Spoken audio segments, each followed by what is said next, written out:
Baik, Assalamualaikum warahmatullahi wabarakatuh. Baik, kita mulai pelajaran kita pada hari ini. Kita akan belajar tentang hukum dasar.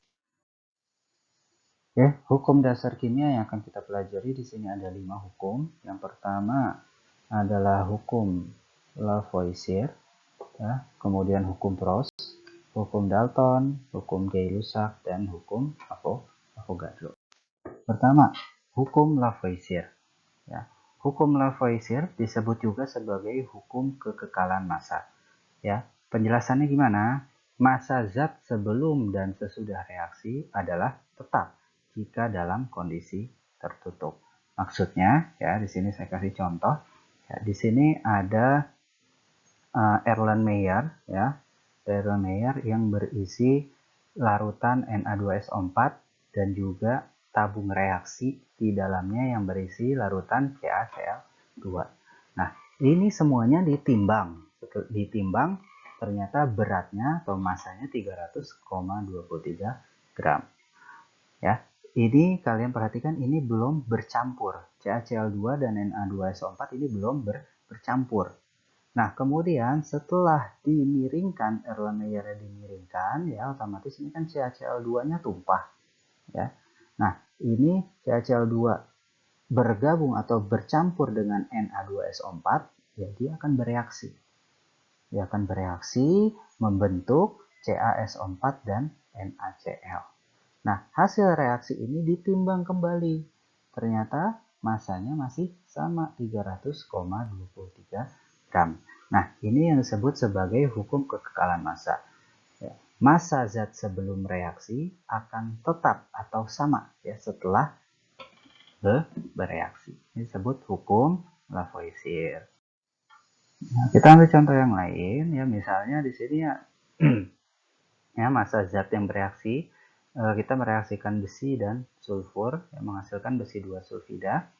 Ada 14 gram besi dicampurkan dengan 8 gram sulfur, maka nanti akan menghasilkan 22 gram besi 2 sulfida. Ya, begitu juga dengan ini, 28 ditambah 16 sama dengan 44. Nah, sekarang ini 42 besi ditambah berapa gram sulfur supaya jadi 66? Ya, ditambah 24 gram sulfur. Nah, tapi keadaan ini ya bisa seperti ini, syaratnya dalam keadaan tertutup. Ya, dalam keadaan tertutup. Kalau tadi kalian melihat Erlenmeyer-nya kan ditutup ya. Nah, kenapa? Karena kalau terbuka otomatis nanti akan ada zat yang menguap. Ya, contohnya pada pembakaran kayu. Pembakaran kayu atau pembakaran kertas, ya, ketika dibakar itu kan akan ada gas ya yang terlepas ke udara. Yang sebenarnya gas itu kan memiliki massa juga, ya. Sehingga kalau terbuka gas itu akan menguap, ya, menguap ke udara. Akhirnya massanya menjadi berkurang, ya. Sehingga kalau dalam keadaan terbuka, massa sesudah reaksi itu akan lebih kecil daripada massa sebelum reaksi. Nah, contohnya soalnya misalnya seperti ini, ya. Kalau tembaga dibakar membentuk CuO, ya, tembaga oksida, CuO-nya 32 gram, kemudian yang terbentuk adalah 40 gram. Berapakah massa dari oksigen yang bereaksi? Ya, tinggal dicari aja selisihnya. Cu 32, oksigennya belum diketahui, CuO-nya 40 gram. Maka X-nya berapa? Tinggal dicari selisihnya, 40 dikurang 32 sama dengan 8 gram. Oke, selanjutnya kita masuk ke hukum Proust. Hukum Proust disebut juga sebagai hukum perbandingan tetap. Ya, penjelasannya, jadi perbandingan massa unsur-unsur dalam setiap senyawa itu selalu tetap. Contohnya, kita lihat tabel ini, massa unsur-unsur dalam pembentukan senyawa air atau H2O. Ya, air itu kan terdiri dari atom hidrogen dan oksigen. Ya, jadi di sini massa hidrogennya, massa oksigen, ini massa sebelum reaksi, ini massa air, massa sisa dari hidrogen yang bereaksi, ini massa sisa oksigen yang bereaksi, dan ini massa sesudah reaksi.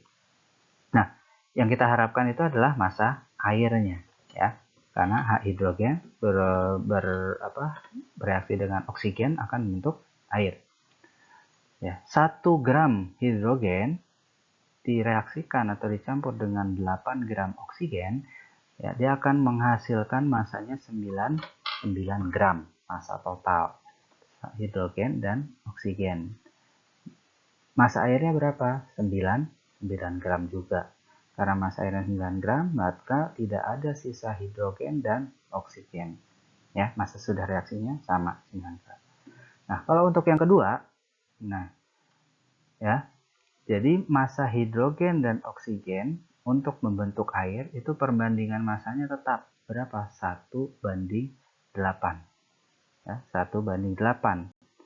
Sehingga menghasilkan massa air 9. Nah, jadi perbandingannya tetap. Nah, kalau di sini 3 gram. Kalau hidrogennya yang digunakan adalah 3 gram. Oksigennya 8 gram. Massa sebelum reaksi berarti total ya, 8 ditambah 3, 11. Massa airnya berapa? Massa airnya tetap 9 gram. Kenapa? Karena perbandingan untuk membentuk air itu adalah 1:8. Nah, maka di sini hidrogen yang dibutuhkan hanya 1. Sementara di sini ada 3. Maka sisanya berapa? Sisanya adalah 2 hidrogen. Ya, 2 hidrogen. Ini juga sama, hidrogennya 1 gram, oksigennya 13 gram. Ya, massa total 14 gram. Massa air hanya 9 gram.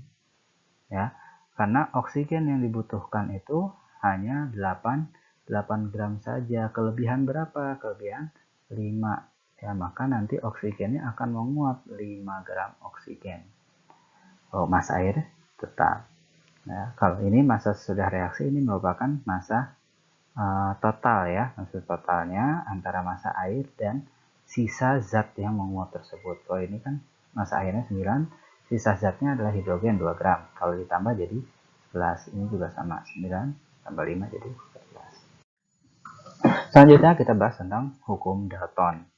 Hukum Dalton menjelaskan, disebut juga sebagai hukum perbandingan berganda, ya, bila dua buah unsur membentuk dua atau lebih senyawa dan jika massa salah satu unsur sama banyaknya, maka perbandingan massa unsur yang lain dalam unsur tersebut merupakan bilangan bulat dan sederhana.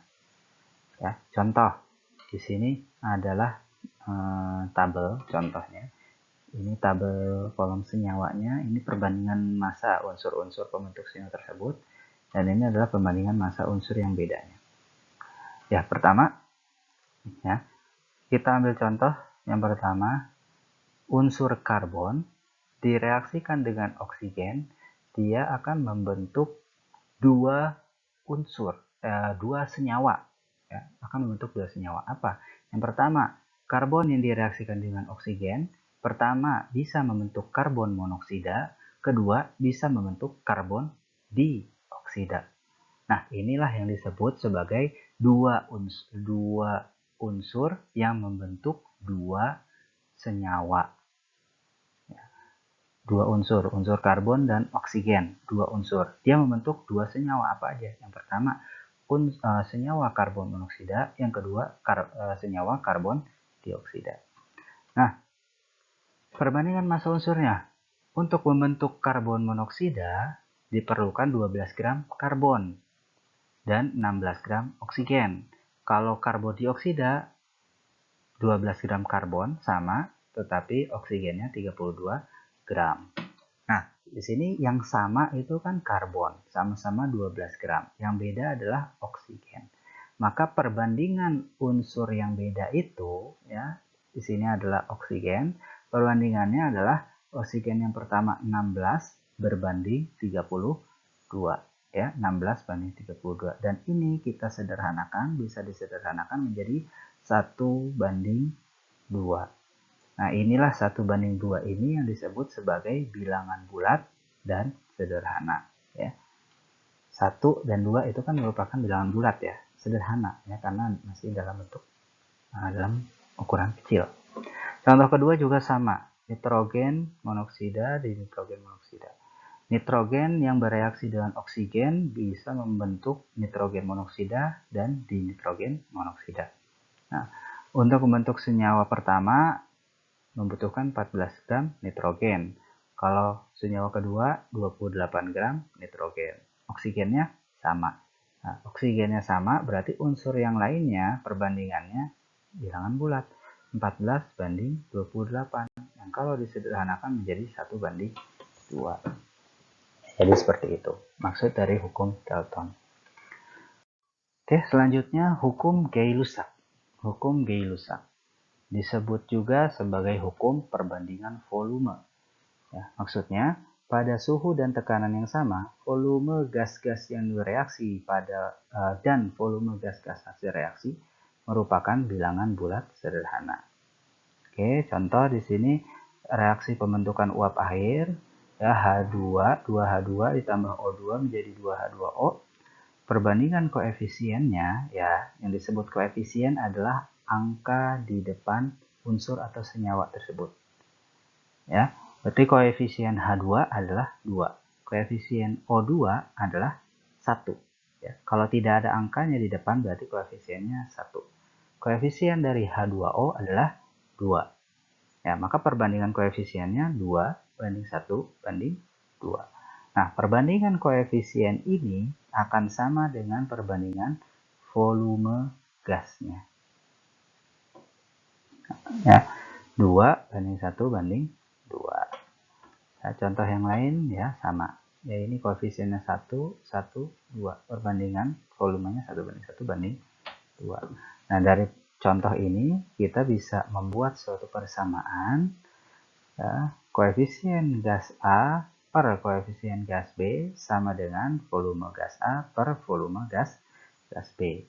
Nah, dengan persamaan ini ya kita bisa menghitung volume gas ya jika diketahui volume gas yang lain dalam persamaan kimia.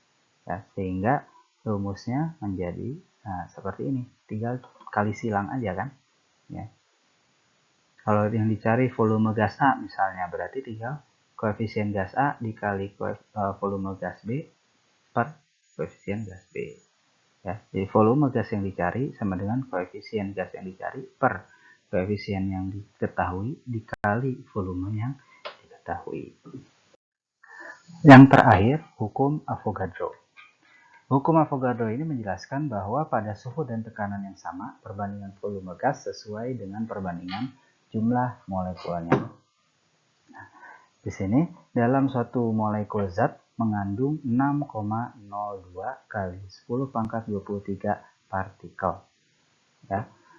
Nah, inilah yang disebut sebagai bilangan Avogadro. Ya, kalian ingat. Ya, bilangan Avogadro berapa? Bilangan Avogadro 6,02 kali 10 pangkat 23. Nah, dari pernyataan ini kita bisa menuliskan dalam persamaan jumlah molekul A per jumlah molekul B sama dengan volume gas A per volume gas B. Nah, dari sini ya kita bisa membuat rumus lagi, menuliskan rumus lagi. Kalau mencari jumlah molekul, ya bisa menggunakan rumus koefisien gas yang dicari per koefisien gas yang diketahui dikali jumlah molekul yang diketahui. Ini berkaitan dengan tadi hukum sebelumnya ya, Gay-Lussac. Ya. Kemudian bisa juga kita gunakan rumus yang ini, volume gas yang dicari ya sama dengan jumlah molekul yang dicari per jumlah molekul yang diketahui ya, dikali volume gas yang diketahui. Oke, kita masuk ke contoh soal. Nah, ada contoh soal seperti ini ya. Disuruh menentukan persamaan kimianya jumlah molekul oksigen, jumlah molekul CO2 dan jumlah molekul H2O. Oke. Jawabannya seperti ini. Ya, kita tuliskan persamaan kimianya dulu. Nah, dalam membuat persamaan kimia ya, pertama yang nanti kita akan pelajari lebih lanjut. Oke. Pertama tuliskan dulu zat yang bereaksi dan yang dihasilkan. Ya, bagian sebelah kiri ini merupakan zat yang bereaksi, sementara yang sebelah kanan ini adalah hasil dari reaksi atau produk. Nah, Yang bereaksi apa? Yang bereaksi di sini adalah CH4 dengan oksigen. Maka tulis CH4 dan O2. Ini duanya kita abaikan dulu. Yang dihasilkan apa? Dihasilkan adalah CO2 dan H2O. Tulis CO2 plus H2O. Duanya ini kita abaikan. Ya, jadi CH4 ditambah O2 menghasilkan CO2 plus H2O. Tapi ini belum sama. Belum disebut persamaan kimia. Kenapa? Karena ya, dalam persamaan kimia itu jumlah zat sebelum reaksi itu harus sama dengan jumlah zat setelah reaksi. Nah, sementara di sini kita hitung saja, kita tinggal hitung jumlah atomnya antara sebelum dan sesudah. Pertama, kita hitung dulu atom C. Atom C kita hitung. Atom C sebelum reaksi itu ada berapa atom? Ada 1. Ya. Sementara setelah reaksi ya, ada 1 juga. Nah, kemudian jumlah atom H. Jumlah atom H sebelum reaksi ada 4. Ya, CH4. H-nya ada 4. Setelah reaksi, H-nya ada 2. Nah, ini gak sama. Maka harus kita samakan. Sebelum reaksi 4, setelah reaksi 2. Supaya 4 digimanain? Dikali 2. Maka 2 dikali 2. Jadi 4. Maka ini udah sama. Nah, selanjutnya O-nya. O sebelum reaksi jumlah atomnya 2. Setelah reaksi jumlah atomnya sini ada 2, sini ada 2 juga ya. Kenapa 2? Karena O di sini kan jumlahnya 1 dikalikan dengan koefisien di depan. Jadi koefisien ini juga mempengaruhi jumlah atom. Maka 1 kali 2, 2. 2 ditambah 2 sama dengan 4. Setelah reaksi O-nya 4, sebelum reaksi O-nya 2. Maka supaya 4 dikali 2. Ya, 2 dikali 2, 4. Nah, maka ini jadilah persamaan reaksi kimia. Oke, untuk lebih jelasnya kita akan pelajari lagi nanti. Nah, udah terbentuk persamaan kimia, maka kita sudah tahu ini koefisien dari masing-masing zat.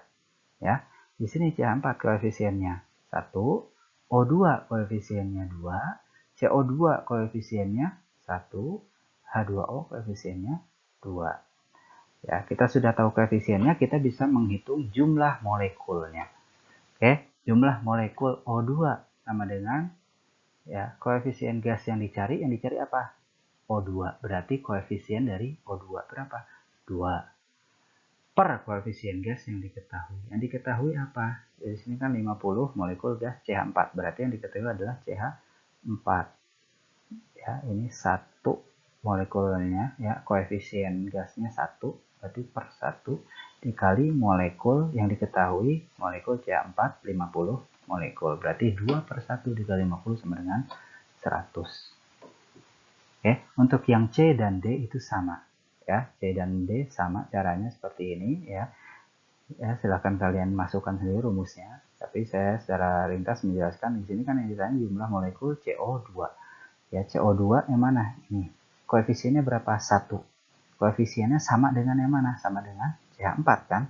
Maka CH4 sudah diketahui 50. Maka molekulnya juga 50. Begitu juga H2O. H2O koefisiennya 2 sama dengan O2.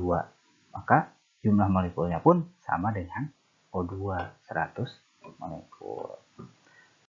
Baik, itu saja pelajaran pada kesempatan ini. Semoga bisa dipahami. Ya, jika ada yang ingin tanyakan, silahkan tanyakan di Google Classroom. Oke, Assalamualaikum warahmatullahi wabarakatuh.